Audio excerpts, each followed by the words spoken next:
Hi Tubies, here's your Alexander again, and welcome to another tutorial. Today we will paint an orc from Lord of the Rings, and specifically a Mordor orc. As you can see here, he is already built up and primed. I have primed him with a simple black spray primer. And, well, I'm looking right now at the GW website to look for the color scheme, and well, the color scheme is quite muted colors as expected, with dark browns, mostly blacks, browns, and a little bit of silver for the armor. Well, let's get to it. First color we will use is Rhinox Hide as a dark brown base tone for all the leather parts on the miniature. So first you're going to do is shake the color, then open the pot, put the color with your a little bit older brush, with a base coat brush here, size 3, for those of you that don't use the Games Workshop brushes. I'm putting that on the palette. Make sure that no cat hairs are attached to my brush. So then I will add a drop of water here to the color and mix it in. That way the color has a better flow. So, washing the brush properly, wiping the brush, and then we can start to paint. So, quite easy. Load the brush, but only half the bristles, as you can see. And then we start applying the brown color to all the leather parts of the miniature.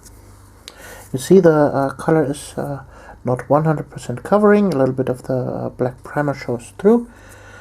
And that's because the color is quite liquid, but that's not a big problem.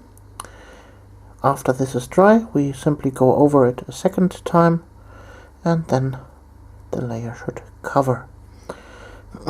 Remember, it's always better to have 2 thin layers of paint than one way too thick layer. So, as usual, I will continue with the painting here, and well, paint up all the brown parts, let that dry, repaint them so that we have a 100% coverage rate, and then I will be back. Okay Tubies, I'm back, and all the brown parts are now painted. Now it's time to lay the groundwork for the metal parts, and for that we use Warplock Bronze, or Bronze. Same procedure. Make sure no cat hairs are on your brush. Then put some color on the palette. Tiny bit of water in it. And then we paint all the parts that are supposed to be metal. Quite easy to achieve.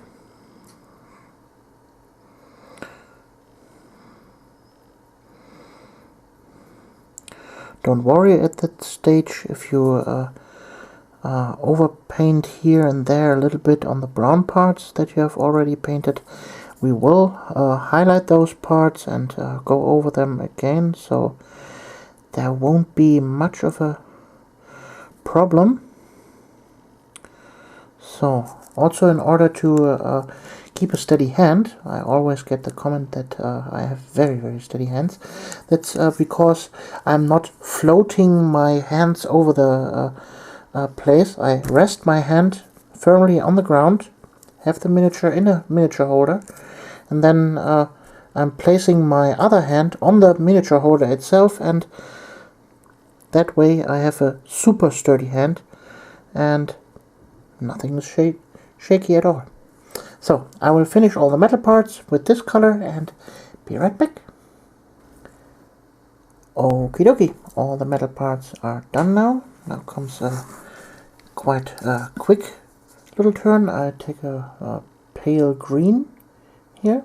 This is the good old goblin green. So if you don't have this super old color, take something that is well, near this vicinity. It's a palish green. Come on, get open.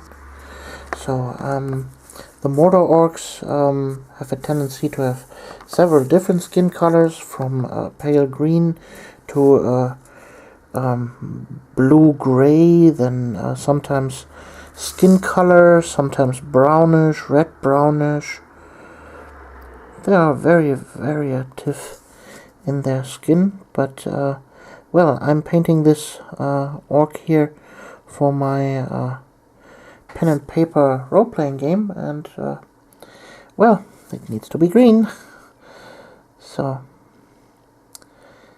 I'm picking green for this one. Quickly paint the fingers.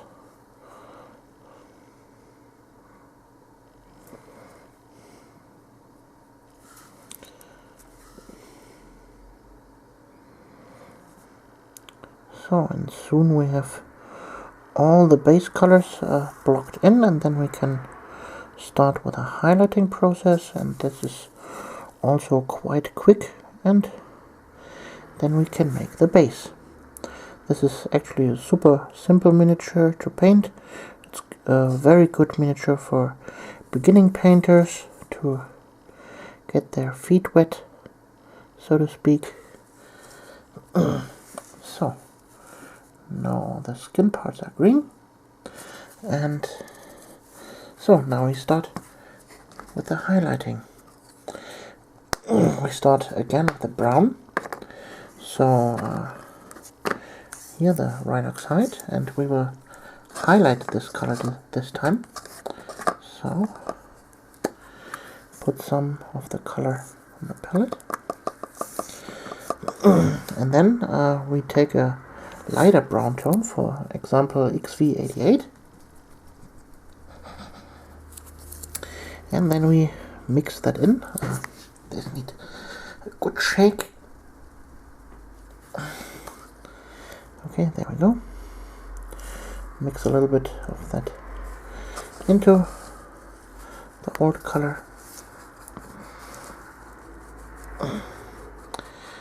So adjust the color amount on a paper towel, and then we're going to quickly highlight all the trousers.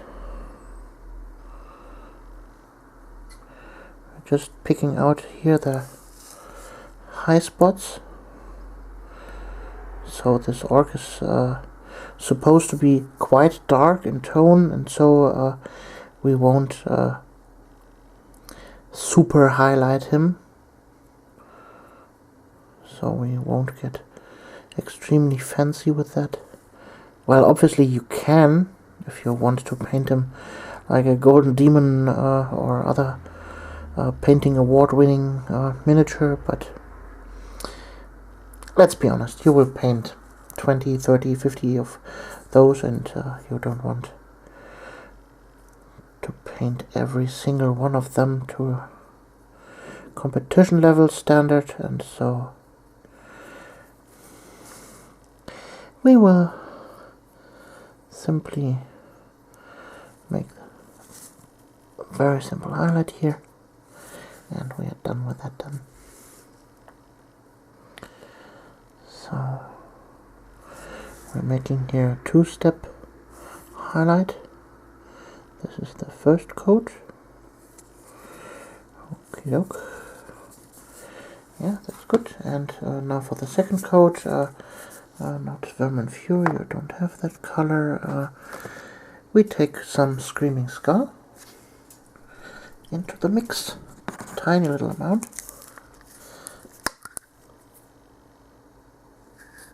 There we go. Make it even brighter. Again, take a paper towel, and adjust the amount of paint on your bristles so that you have a nice point, and you can go on with the highlight. So for example here, the top spots only, here and there. Don't overdo it. Just some of the high spots.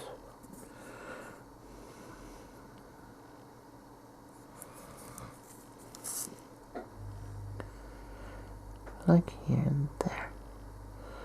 So to give that miniature a little bit more variety, we will now take the rest of the leather parts, for example here the dangly bits here down here, and we will give them a different brown tone. And for that purpose we will start with scrag brown. But you can also take every other brown tone you have. It's totally up to you. Get rid of all the cat hair that is trying to smuggle itself onto the brush. We are leaving the recesses in the dark brown, so we have with that already a shadow. Only paint with the tip of the brush.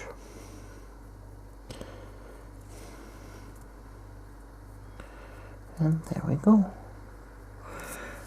Give it a nice different brownish appearance.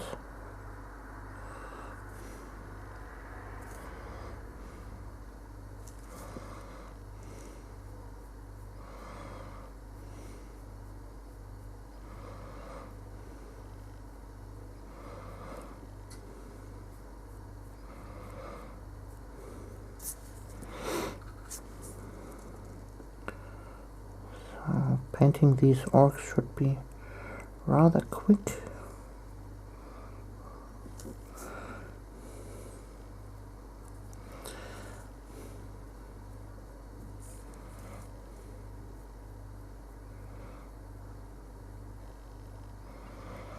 And for all of those that have screamed for Lord of the Rings tutorials, well, here is one. Finally. So, and this color we will now also highlight even more, and for that we use Talon Flesh or other skin color you have at hand.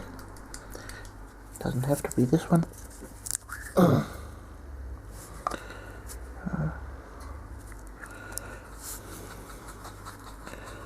There we go.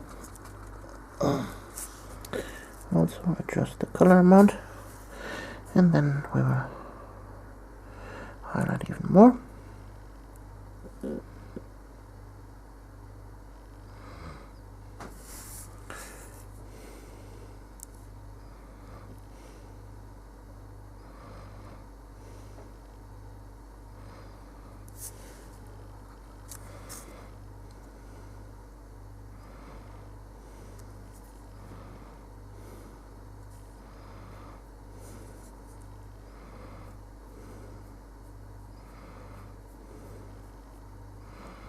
Oh, there we have it.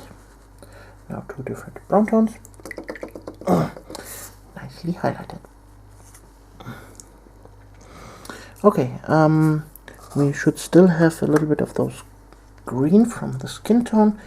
We will add a little bit of Screaming Skull to this. Green is already dried out, so let's take another shot of the goblin green. There we go. And with that we will quickly make a few highlight strokes at the skin, also the fingers.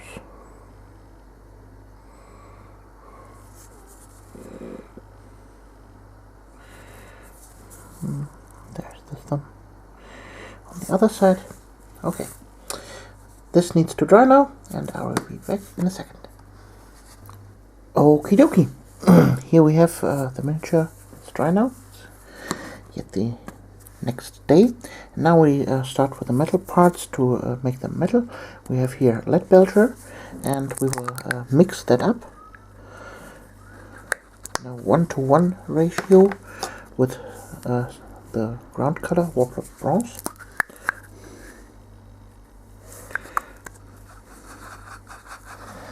And I'm using a very, very old brush for this. So, wiping most of it off on a paper towel, and you see the bristles are really, really damaged. And, well, I will stipple now the silver on the armor. See the effect?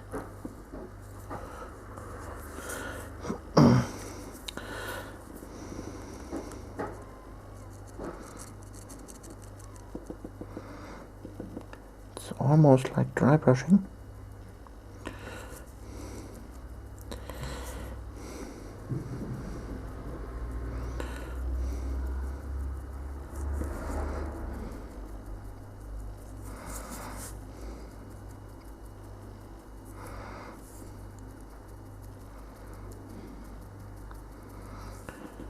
So,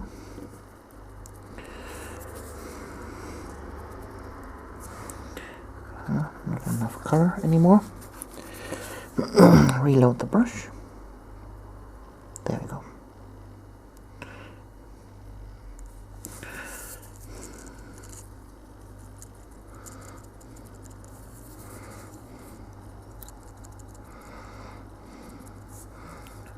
So, and with this technique, the underground will always shine through a little bit. And that way we have a nice beaten up metal. Not too rusty, but also not too shiny. Kind of perfect for an orc. So, that we have now. Now we will highlight the metal parts using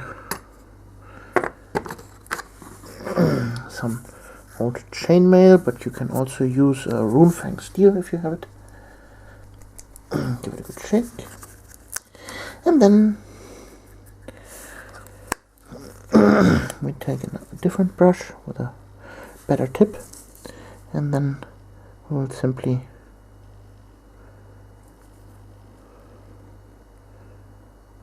paint the edges a little bit.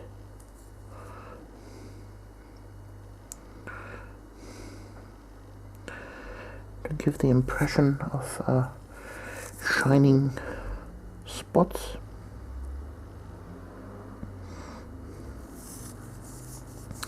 Don't overdo it, just here and there.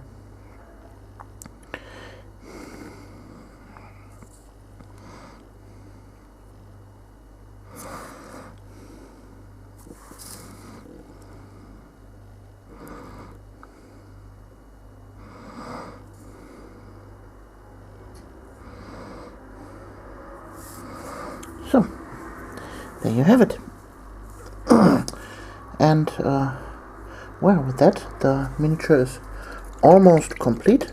We will now hit him with a final layer of wash. And for that we use Nuln oil.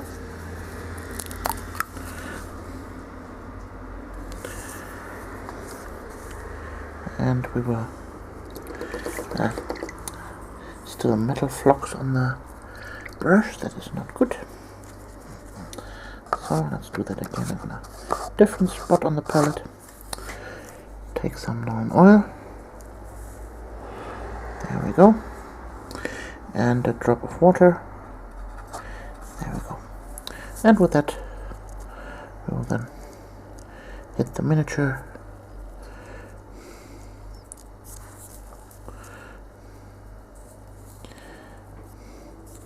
Especially all the leather parts.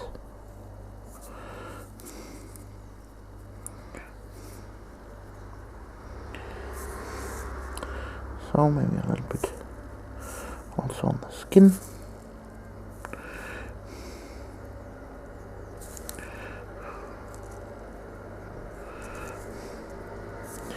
And voila, the miniature is done. Well, I will finish up the base. In order to do that, it's quite simple. You paint the base itself with white glue, dip it in some sand, let it dry. Then after it is dry, you can paint it with some brown paint, dry brush it with beige paint, for example, or make that in black and then in gray, or in dark green and highlight in bright green, whatever you want. Then add maybe some grass tufts or static grass or moss flock or whatever you want, and the base is done. So, like I said, I will finish that and show you the end result. Be right back. Okay, Tubies, here we have him with his base. I have placed the sand on it and washed it with a black wash. I haven't dry brushed it yet, it is still wet, but I simply wanted to show you the finished product. So this is how it looks. I hope you liked this tutorial, and well, we see us in the next video. Alexandra.